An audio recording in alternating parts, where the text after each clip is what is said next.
ಇದ್ದಾರೆ B J ಪಿಯಲ್ಲಿ ಒಬ್ಬರು ರಮೇಶ್ ಜಾರಕಿಹೊಳಿ ಅವರು, ಇನ್ನೊಬ್ಬರು ಬಾಲಚಂದ್ರ ಜಾರಕಿಹೊಳಿ ಅವರು ಯಾವ ರೀತಿಯಾಗಿ ಅಲ್ಲಿ ಈ ಒಂದು ವೇಳೆ ಲಕ್ಷ್ಮಣ ಸವದಿ ಅವರು ಬಿ ಜೆ ಪಿ ಬರೋದಾದ್ರೆ ಯಾವ ರೀತಿ ತಡೆ ಹಾಕ್ಬೋದು ಅನ್ನೋ ಸಹಿತ ಇವತ್ತು ಕುತೂಹಲದ.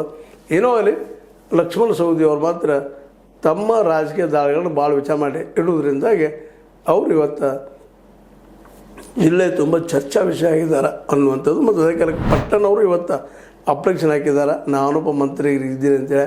ಅದೇ ಕಾಲಕ್ಕೆ ನಮ್ಮ ಶಿವಾನಂದ ಕೌಜರಿ ಅವ್ರ ಮಗ ಮಹಂತೇಶ್ ಕೌಜರಿ ಅವರು ಪ್ರಯತ್ನ ಮಾಡ್ತಾಯಿದ್ದಾರೆ. ಒಟ್ಟು ಬೆಳಗಾವಿಯಲ್ಲಿ ಏನು ವಿಸ್ತರಣೆ ಆಗ್ಬೋದು ಮತ್ತು ಲಕ್ಷ್ಮೀಬಾಯಿ ಹೆಬ್ಬಾಳ್ಕರ್ ಅವರಿಗೆ ಏನಾದರೂ ಕೈ ಕೊಡ್ಬೋದಾ ಕೈ ಅನ್ನೋ ಸಹಿತ ಇವತ್ತು ಚರ್ಚಾ ವಿಷಯ ಇದಾವೆ. ಆದರೂ ಇಲ್ಲಿ ಏನಪ್ಪ ಡಿ ಕೆ ಶಿ ಅವರು ಇರೋದರಿಂದಾಗಿ ಮೋಸ್ಟ್ಲಿ ಅವ್ರು ಮುಂದುವರಿತಾರೆ. ಆದರೆ ಈ ಮೂರರಲ್ಲಿ ಒಬ್ಬರಿಗೆ ಯಾರಿಗೆ ಸಿಗ್ಬೋದು ಅನ್ನುವಂಥದ್ದು.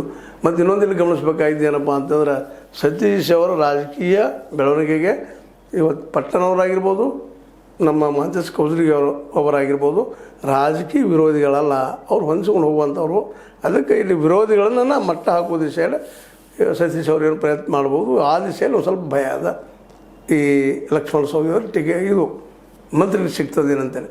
ಒಟ್ಟಾರೆಯಾಗಿ ಬೆಳಗಾವಿ ರಾಜಕೀಯ ಈಗಂತೂ ಹಾಟ್ ಕೇಕ್ ನೋಡೋಣ ಅಂತ. ಇವು ನಿಮ್ಮ ಲೈಕ್ ಆಗ್ಬೋದು, ಲೈಕ್ ಮಾಡಿ, ಶೇರ್ ಮಾಡಿ, ಕಾಮೆಂಟ್ ಮಾಡಿ, ಜೊತೆಗೆ ಸಬ್ಸ್ಕ್ರೈಬ್ ಮಾಡಿ. S16 ನ್ಯೂಸ್ ಅರ್ಥ ಸಿದ್ದರಾಮಯ್ಯ ಕೈಗನ್ನಡಿ ವಂದನೆಗಳು.